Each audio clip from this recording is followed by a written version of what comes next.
Hello and welcome to a reading from the Taliban, Afghanistan's most lethal insurgent group, written by Mark Selinsky and published by Prager, an imprint of Bloomsbury Publishing in New York, New York. This reading is brought to you by Kensington Security Consulting, where we bring education to national security. This reading begins Chapter 5, and the Taliban's recovery efforts in the region. Chapter 5. The Taliban's recovery in Pakistan.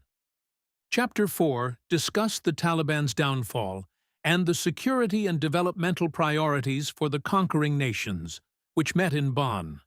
Chapter 5 will analyze the specific target sets, tactics, and their effects on the counterinsurgency with greater granularity. This is a chapter on how the Taliban fight. The Taliban's Diaspora. Before its ejection in late 2001, the Taliban's governmental structure was similar to those of other impoverished Third World one-party states.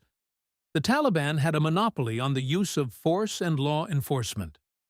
There were chains of command and a clearly stated, if not always followed, hierarchy of control from Mullah Omar to the regional bureaucrats.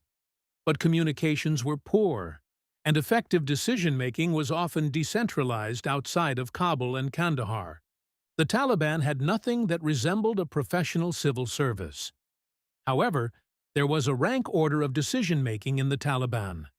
Most important decisions were made by Mullah Omar and religious clerics on the basis of their interpretation of religious law. Hiring and promotion was based on performance, but also on cronyism and patronage.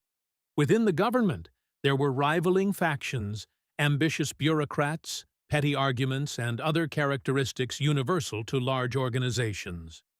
When the Taliban became outcasts, they took this system of governance, with all its assets and idiosyncrasies, and adopted it to the circumstances and environment of their exile. Leaving Afghanistan, the Taliban looted what remained of the Afghan treasury. In early 2002, the Taliban traded in barter and began to expand its criminal operations. By 2011, the Taliban would raise nearly $400 million per year. This money would come from taxes, donations, and criminal enterprises, to be discussed in Chapter 7. The Taliban needed sanctuary.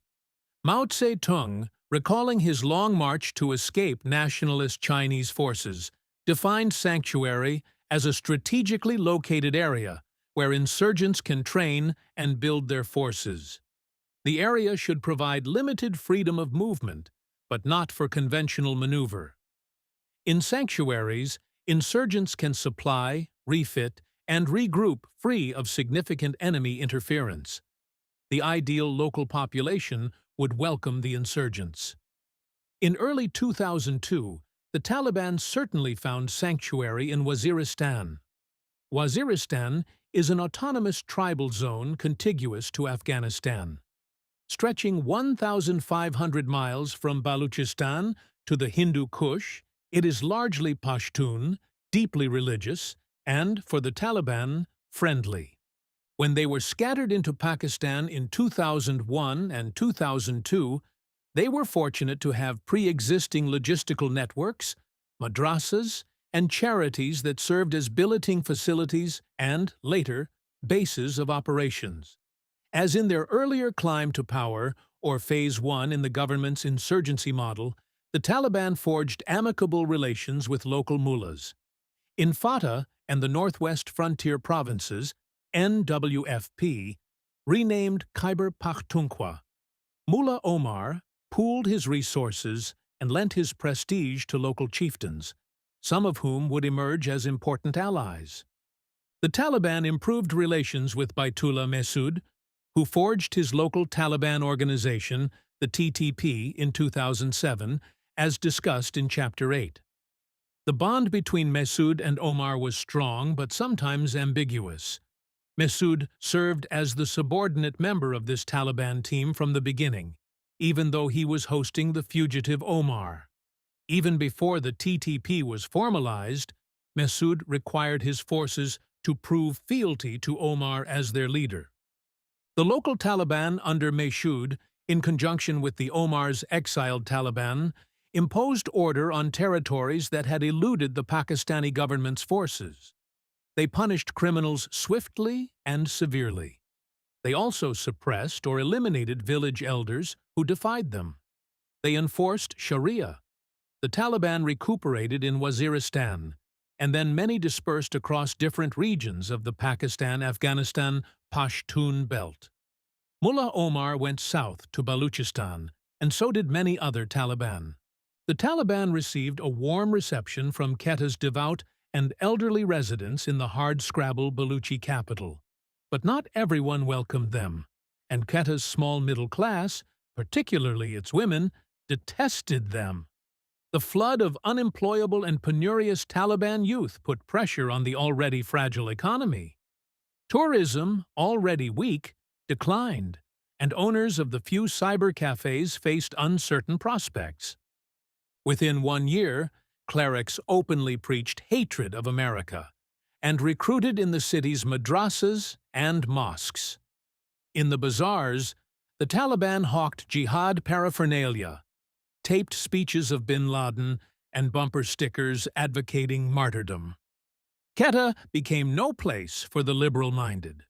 The Shura appointed 4 committees, military, political, cultural, and economic, to regulate all relevant matters. Other committees would be established. As of mid-2013, Mullah Omar led the Quetta Shura and the other 3. He was presumed to live in Quetta. He was assisted by a staff with military and organizational responsibilities. Some of these leaders had overlapping regional responsibilities. The Afghan Taliban had regional military shuras for 4 major geographical areas of operations. The eponymous shuras were named after the areas in which they were based: Quetta, Peshawar, Miramshah, and Gardi Jungle. Thank you for listening to this reading from The Taliban, Afghanistan's most lethal insurgent group. If you enjoyed it, please consider subscribing and liking it. Nothing in this book represents the official position of any person or agency of the United States government. On behalf of Kensington Security Consulting, thank you for listening.